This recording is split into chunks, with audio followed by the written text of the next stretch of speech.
வணக்கம் ஃப்ரெண்ட்ஸ். இன்றைக்கி புரட்டாசி மாதத்தில் 3வது வெள்ளிக்கிழமை, நவராத்திரி ஆரம்பம் 2வது நாள்.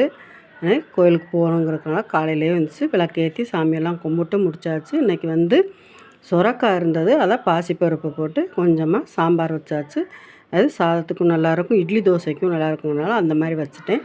பீன்ஸும் கேரட்டு போட்டு பொரியல் பண்ணி வச்சாச்சு.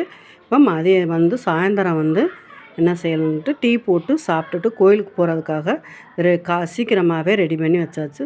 பால் அந்த காய்ச்சி வச்சுருக்கறதுனால கொஞ்சமாக வடிகட்டி எடுத்தோம்னா அந்த ஆடையெல்லாம் இருக்கும். அதை எடுத்து நான் எப்போயுமே துணுண்டு இருந்தாலும் கூட கீழே போட மாட்டேன், வேஸ்ட்டாக்க மாட்டேன். இந்த மாதிரி எடுத்து ஒரு பாக்ஸில் போட்டு அடைச்சி வச்சுருப்பேன். கொஞ்சமாக சேர்ந்ததும் நெய் உருக்கிக்கிடலாங்கிறதுனால இப்போ டீ போட்டாச்சு. அதோட கொஞ்சமாக மிச்சர் வச்சும் சாப்பிட்டு முடிச்சுட்டு கோயிலுக்கு போயிட்டேன். கோயிலில் கொலு 2வது நாள் கொலு பூஜை முடிஞ்சிருச்சு. இதை பார்த்துட்டு வந்துட்டோம். இதோட வீடியோ முடிஞ்சிச்சு. பாய்.